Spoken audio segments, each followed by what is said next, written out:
Ndinoda kuti nyika isiwe vanhu vangu inguva yedu hatingatadzi kubudirira Mwari ari parutivi pedu rambai muchirwa My hitters gon' die, the real hitters gon' shine and my people gon' rise Cause we're born to win, yeah, ain't saying but I'm saying Loyalty's my favorite characteristic of God, but finding it in it is hard. It's like trying to find God. You're the only one in your camp with cheese. You pay for everything they eat. Man, that insecurity is deep. Now I ain't said no names. These are just theories. If you hear me, baby, it's home. You must admit it's kinda eerie, baby. Like them chemtrails in the sky. Hate the selling the slaves, kinda like the combines. We say everything in moderation, but don't do it in moderation. The lies of a gluttonous generation. 10-year-old girl. Hi, everybody. Grand Rising and good morning to you. Welcome to The Day with Trae. I'm your host, Trae Holiday, and I got to welcome you guys to this amazing day. It's a terrific Tuesday, and it's also the first day of summer. So shout out to all of you that are getting out there in those streets and kind of soak up some of that, natural vitamin D. It looks like the sun is going to be poking out. I know that I had to dress for the summer. I'm really excited because, we had kind of a bit of a really wet spring. So we'll see what summer will bring. We hope we get more days of sun. Of course, I want to welcome you all and I want to thank you all for tagging and sharing the stream. Of course, right now is a great opportunity for you to do so. Tag and share the stream with folks you feel who could benefit from a daily dose of dopeness right here on The Day with Trae. Also, if you guys cannot watch The Day with Trae, you guys can listen to The Day with Trae anywhere that you find your favorite podcast. You guys can check us out on Google, Spotify, iTunes, Apple Music, literally anywhere you find your favorite podcast. Looks like there's over 200 platforms and we're on all of them. Just search Converge Media Network. Of course, you guys heard it yesterday. We did a bit of a Juneteenth recap, but today we have another little piece in store for you guys. So I'll be sharing that right at the top of the show. Also, I'm so grateful that I get to sit down with Jude, Ahmed, and Nirae Petty. They're going to be telling us about Seattle City Council's new districts, you guys. This is the first time that this has ever happened in Seattle's history. And we got two young folks giving us the details about all of this because they've been involved from the very beginning. And of course, this is an opportunity for all of you to learn something new and find ways to get engaged. This process is going to really actually affect many Seattleites, like all Seattleites, because they are creating new legislative districts, you guys. So you want to be engaged in this. You want to make sure you guys know what's going on and how you guys can ensure that you are in the know about how your district may be changing. But before I get into it with Jude, of course, me and my guy, Truth with Proof in the play, we were out there at Jimi Hendrix Park.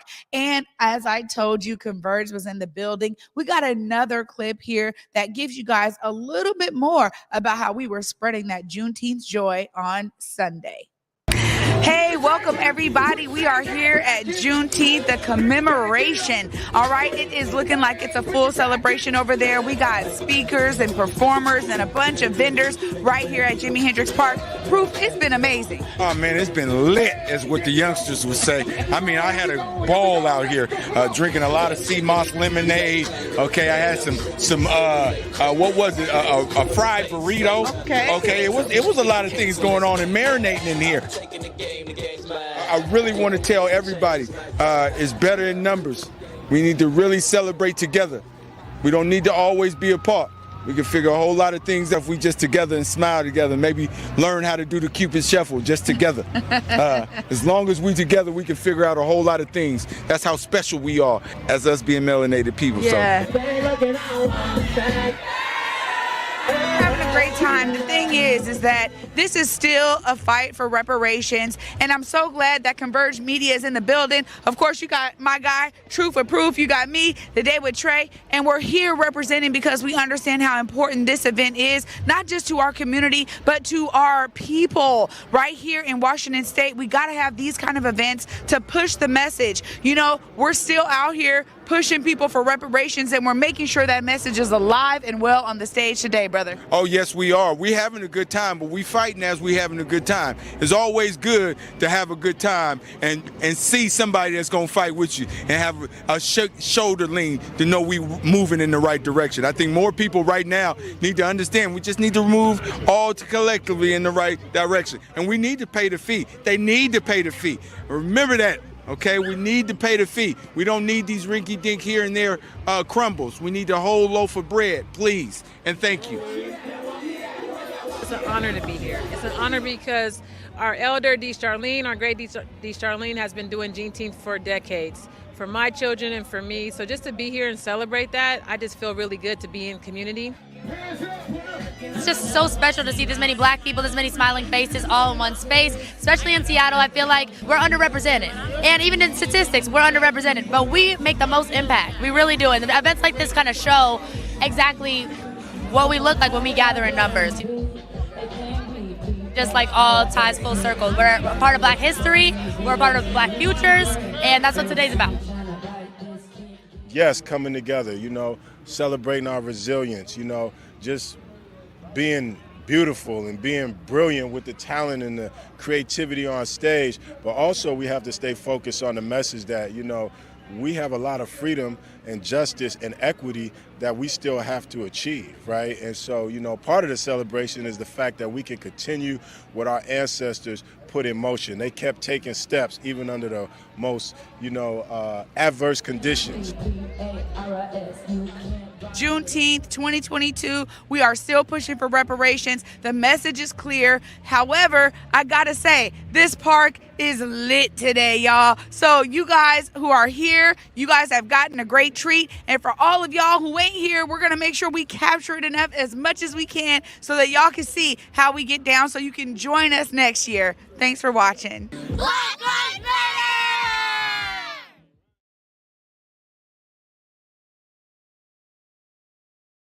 It was definitely lit and amazing family time, family day. Again, we really love coming together to commemorate Juneteenth. And so glad that Converge was right there, of course, on the streets, hitting the ground and keeping that message alive.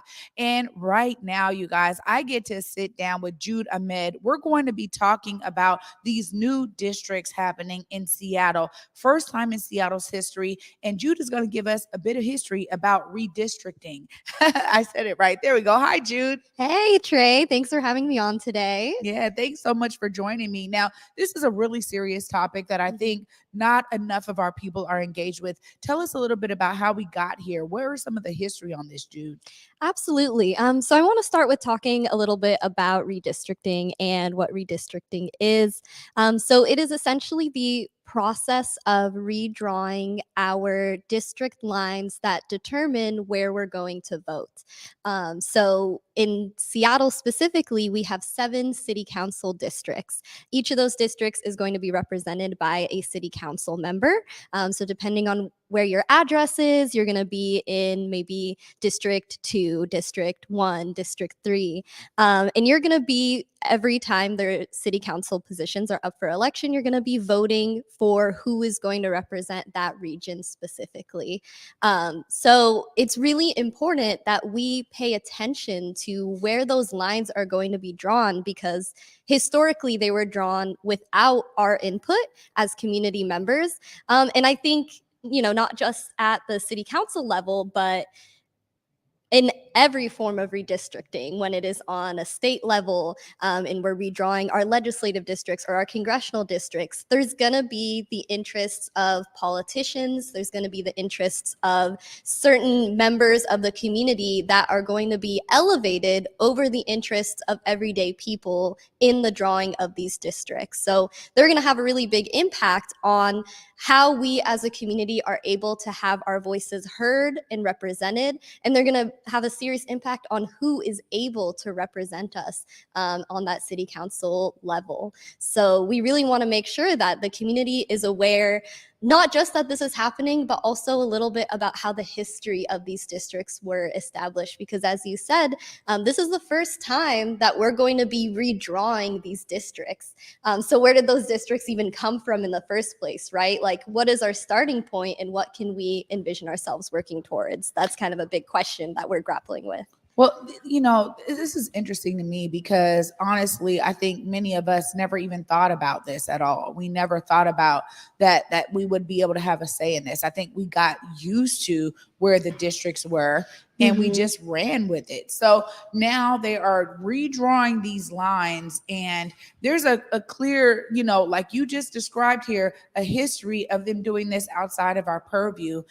Tell the folks why it's important for them to understand how these lines get drawn actually are going to impact them and how they vote.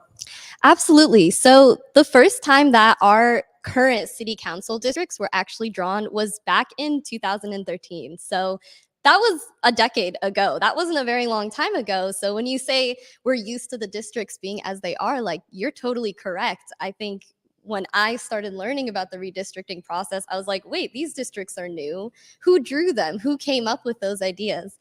So to go in a little bit about the history, the reason that we have 7 city council districts itself, that was a political compromise. So districts were established as a part of a charter amendment. So there was a group of Seattle activists who thought, hey, we want our city council members to be directly accountable to the communities, and not just citywide, because then you get city council members who are focused on certain areas of the city that might be more influential, might be more wealthier. So the intention of districts really makes sense. It was to break down representation, to make people a little bit closer to a council member that's going to specifically represent them. But then we also have 2 at-large city council members as well, and they kind of serve that role of representing the whole city.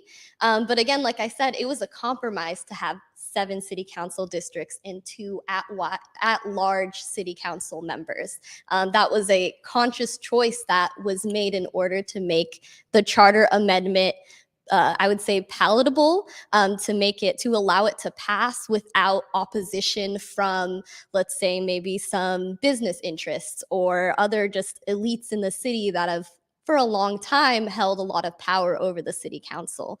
And so they didn't just want to let all that go by bringing that representation down to the people. That number of 7 city council districts was a conscious choice. So we wonder, why was that choice made? It was the districts themselves were drawn, again, without any community input. I believe some organizations were paying attention to how the districts were going to be drawn and to those boundaries and voice some opposition. They were like, hey, the way these districts were drawn, well, first of all, you have districts 2 and 3 kind of splitting up the south end of Seattle with the historically much more diverse central district area.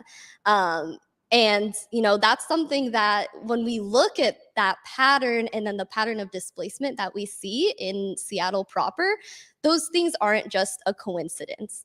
So the way that districts are drawn matter, especially when we see those lines dividing up certain communities of color, and especially, creating divisions in whether people are able to come together and advocate for one city council member to push their interests, right? So that's why we really want to be mindful of folks. We want folks to know that these districts were drawn without us, and they're going to be redrawn without us unless we are involved, unless we are actively pushing to be invested. Because while the Redistricting Commission is doing public input, forums, some community outreach, we're still not seeing the level of engagement we need to make sure that they are drawing lines that are truly representative of what our community needs and expects, and what neighborhoods and communities we feel like should be grouped together or make sense to be grouped together into one city council. So we really want to see folks getting out there, getting involved, and participating in the redistricting process, because it's going to happen.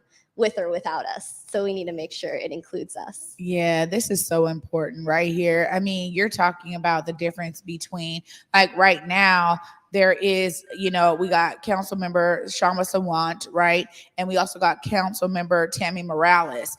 You're talking about possibly having maybe one council member for those two districts. I mean, the way that you are describing this, it can really be impactful to many people. And I think that there's something to be said about the divide and conquer approach. We've seen that time and time again. So I really appreciate you for giving us some of the history. I know Nirae is going to be talking about how people can get engaged and get involved. But Jude, this is an important thing, and I'm so glad that you're on it. You're part of the redistricting council. I know you guys are getting it out there, trying to make sure people know about this. I just appreciate you coming on today so you could tell us more about this history, and I can't wait to dive in with Nirae so that the people know how to get engaged, how to use their voices. Absolutely. And I'm really glad that we have this platform and this opportunity to talk about this important issue because it is going to make a difference. Yeah, it is. Well, Jude, thank you for your work on this. And thank you for being so eloquent and bringing us the history. It was great to understand what's really going on.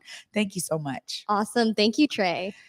My goodness, you guys, these issues get really important. And on this first day of summer, it's really, really important that we all understand how we're going to do something about it. As Jude said, how are we going to make sure our voices are heard? I'll be following up with Nirae Petty coming up after this short break so you guys can learn how to be engaged in this process of drawing up new city council lines. Stay tuned after this short break. You're watching The Day with Trae.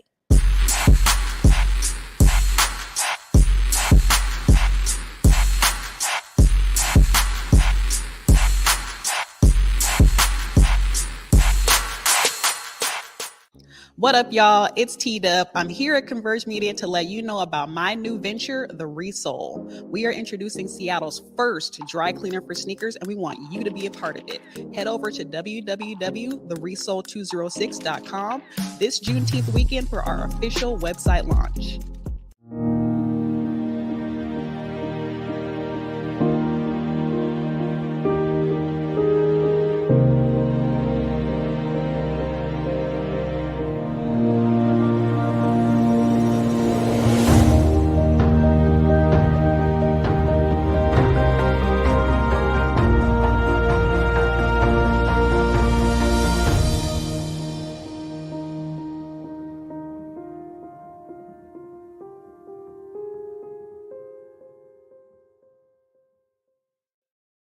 The truth with proof, the truth with proof. If you nice with the sports, then he swooping through. He gon' highlight you. Ain't nobody live like us, fly like us. We gon' find you, put the city behind you. Let us know you got skills, we gon' be at a game. In the Northwest, we reppin' the city where it rains. Absolutely. Make sure y'all tune in tonight for The Truth with Proof. My brother out here doing great things. You'll have some great folks on the show. And of course, I got a great person on my show right now. Upcoming right now is Nirae Petty. She's going to be telling us about how we get engaged. What's up, Nirae? Hey, Trae. Thanks for having me. Yeah, absolutely. Well, thanks for letting me know about this issue. We knew that Rainier Avenue Radio was doing some things and trying to get the word out so people could be engaged in the forums. But now those forums are done. Tell us about some of the things that we can do right now to make sure that people's voices are heard at a large level. Yeah, so the forums have already passed for districts 1 through 5. Districts 6 and 7 will be happening next month, actually. So that's something that we're petitioning for. Is like, hey, you guys have all this time between these last 2 districts. Why don't you host another forum? So we will be posting a petition on our webpage soon for people to sign for the commissioners. But they do host weekly commission meetings at 12 o'clock on Tuesdays. And so Jude and I have been making sure that we're here at every meeting to make sure we're advocating for our values and redistricting, making sure we're holding them accountable. But what we've seen, and even at the forums, is that there hasn't been a lot of turnout, especially from the Black community in Seattle. So shout out to Tony for hosting that town hall to make sure that the community is educated. But where we go from there is, increasing that engagement with the process before they start drafting these final maps. And so just last month, May 20th, we hosted a very small virtual mapping session with Redistricting Justice for Seattle Coalition. They are an affiliate of the Redistricting Justice for Washington Coalition. I think Jude touched on how the statewide redistricting efforts, sorry, I'm having trouble. How it was kind of wonky and how we were pushing for equitable representation through the statewide redistricting. So we all had to come together and advocate for that. But even with that, there was not a lot of engagement. And so that's what we're focusing on with our first redistricting process here in Seattle. How can we make sure that we don't repeat history, and how can we make sure that these communities who are the most impacted by redistricting are also the most engaged in the process? Yeah, this is really, like I say, this is just an interesting topic, honestly, Nirae, because there's a lot that needs to happen in terms of civic engagement. And this is one of those things where it's like, sometimes people just turn a blind eye and a deaf ear to these things like, man, they're going to do what they're going to do anyway, or man, I ain't got time to be engaged in that. But I think people will actually be a little bit concerned if they see that the outcome isn't in the favor of them and how they want to move when it comes to who they're voting for and who is representing them. So at this point now, you're talking about these meetings every Tuesday. Are folks able to at least get engaged there and make sure that they are hearing from people? So there is a little period for public comment in the meetings. The meetings are virtual, so I think there's another barrier for that. They're also in the middle of a workday. And so what we're trying to do is connect with our neighborhoods to host our own mapping sessions, because the commission's asking for people to submit maps, to keep submitting public comment.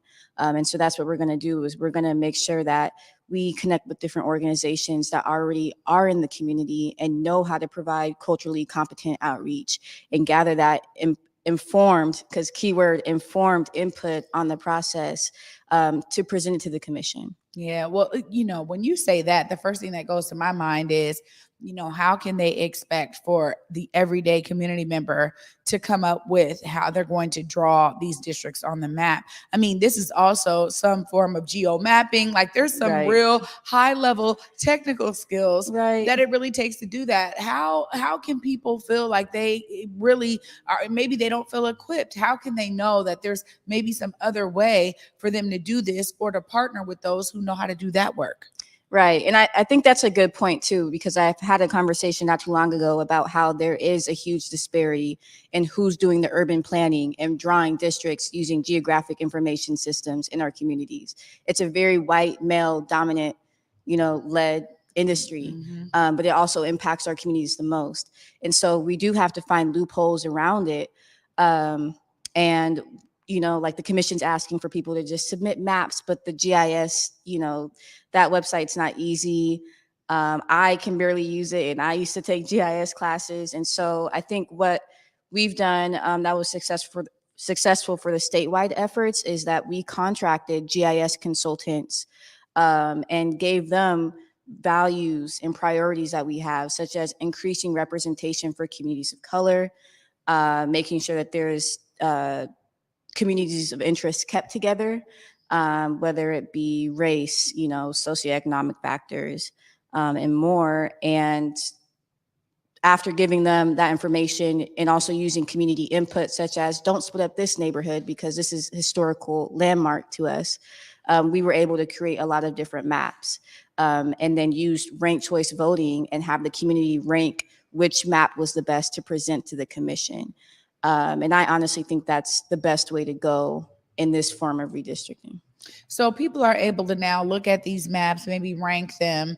Maybe you guys can utilize all those tactics here locally for Seattle. But I know that, what they've already come up with for, Seattle's central district is something that people may not understand. Tell us a little bit about what you're seeing there, because looks like the lines that are being drawn may have huge impacts for the central district and South End. Yeah, and that's the hot topic of redistricting, especially for the Black community. District 2, which covers South Seattle, is the most gentrifying district. Even though all districts are growing in population, we are growing in the most white population in District 2. And then District 3, which is the central area, needs to shrink, but it's grown by, I think, a third in population. But the population of Black people have decreased by 20%. And so considering all those factors is kind of like a lose-lose, because we have to expand District 2, but the question is, where do we expand into the central district without breaking up certain neighborhoods that we, cherish and grew up in? And so that's why it's like, I don't have the answer for it. A lot of people, I feel like a lot of people say we're redistricting. There's never a right answer, especially the way that our system is set up. Proportional representation has been wonky since the 3/5 compromise all the way back to the Constitution, so it's like, but I think it starts with increasing awareness and engagement in our communities, because that's where the issue starts, is that we're not in this process at all. So, yeah. And I think that when I think about civic engagement, the most effective way to get people to care is to show them how it's going to impact their daily lives, like to make it very plain and clear for them. Hey, if the lines are drawn this way, it means XYZ. Hey, if they're drawn this other way, it means you benefit in this way. And it means over here, you're going to lose some of those benefits. I think sometimes it's about really making it very plain and clear to people, because you're talking about, geo information systems, Right, yeah. and, people are like, wait a minute, what? We lose people because there's so many layers to this. And it's not as if people are not intelligent or smart or can't get it, but the idea that sometimes we really have to bring it down to a level where they understand the direct impacts on their lives. Right. And so I hope that through this process, there are ways to make sure that people understand those direct impacts, because that's when people go, wait a minute, hold on. Now you're telling me I'm going to vote for the same council member as this group that has never voted with me? Or what does that population look like? Okay, the demographics over there are so different than what I'm used to in my community, right? So I think sometimes it's just that simple. And this is one of those really touchy subjects, because gentrification has affected Seattle so heavily. But Nirae, I appreciate this. Make sure the folks know how they can stay engaged and informed on this. You can look right there, because we want them to walk away with some nuggets that they can use. Yeah, so on our website, urbanleague.org, we have under our advocacy tab, Redistricting 101. We can learn more about the process, how to get involved. You can subscribe for updates. And then also you can learn how to participate in the direct Seattle Redistricting Commission in their website. Also, we are a part of the Redistricting Justice for Washington Coalition, and they're hosting a virtual mapping session on July 11th. And so we want to make sure there's a really great turnout. Because I think I forgot to mention that these final districts will be published in November. Wow. And they will go into effect in January. And we've already passed the forums. And so now we have to make sure that before they start drafting these final maps in August, that we're presenting maps that are made by the community. So July 11th, and we'll update our website to include that. I know Redistricting Justice for Seattle Coalition will start pushing out more information on social media as well, and I'll share some of that with you. But just make sure you're there. And then also, if you want to host your own mapping session, please reach out to us, reach out to Trae. There's some stuff we can do together to create our own maps and talk about which neighborhoods should be together with our neighborhood, such as, should Rainier Beach be in the same district as Capitol Hill? Should it be in the same district as Madrona? Like, those are certain questions we have when it comes to redistricting. Do you think, I know working with high schoolers, it's funny talking about redistricting, because when you start to reveal who their representatives are, they're like, wait, what? How do they have anything in common with me? So having those type of conversations as well is a good start. Well, Nirae, I appreciate you, and clearly you are engaged and informed. You are all the way plugged in on this. Thank you so much for bringing this to the audience and to me. This is so important. So I really appreciate you having your boots on the ground so that we can make sure the audience is engaged and informed. Thank you, Trae. I appreciate it. Absolutely. You guys, what an amazing discussion with Jude and Nirae. I mean, this is really important for us to learn. People may think it's mundane or, it doesn't matter to me, but trust and believe it will over time. And we want to make sure you guys understand that wholeheartedly. I'm going to be closing up the show after this short break. You guys just stay tuned. We're going to do a quick recap, and I'll let you know what we got up tomorrow. Right after this, you're watching The Day with Trae.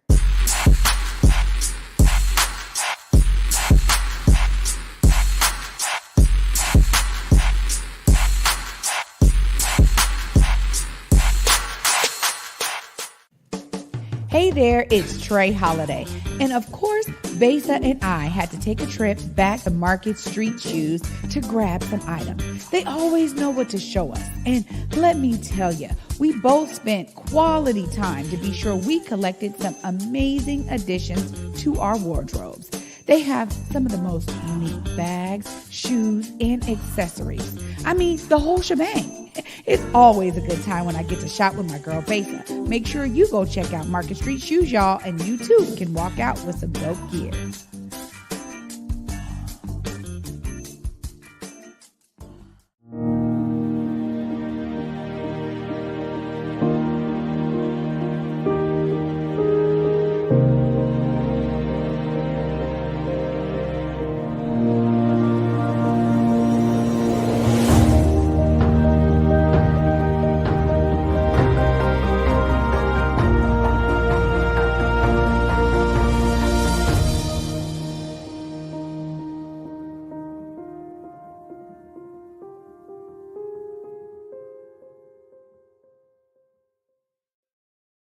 The truth with proof, the truth with proof. If you nice with the sports, then he swooping through. He gon' highlight you. Ain't nobody live like us, fly like us. We gon' find you, put the city behind you. Let us know you got skills, we gon' be at a game. In the Northwest, we reppin' the city where it rains. Welcome back, everybody, to The Day with Trae. Thanks again for watching. I want to thank my guests today as well. I want to thank Jude, Ahmed, and Nirae Petty.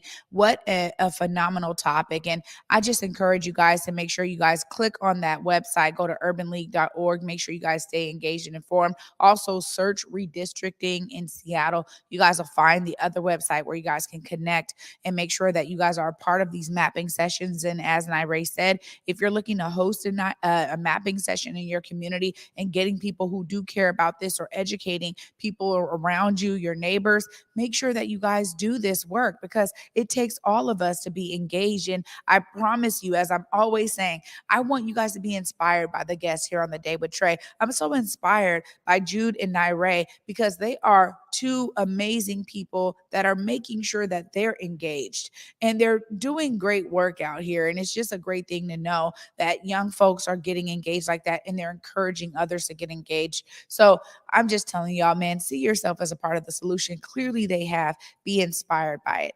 Up next tomorrow, I'll be diving in again with Brian Callanan. He's going to be telling us all about Seattle news, views, and brews. And also my brother Elijah L. Lewis will be here. There's an amazing event that he is hosting that's happening on the 26th of this month. So we'll be diving in with him as well. You guys, of course, I appreciate all of you for watching today. Make sure you guys tune in tomorrow. Until then, at 11 a.m. Peace.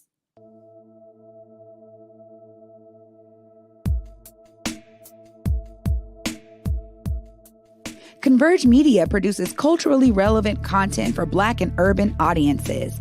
Our coverage is raw, transparent, and objective, praised by community leaders, government officials, and residents. Support Converge Media today via Venmo, Cash App, or PayPal at Converge Media.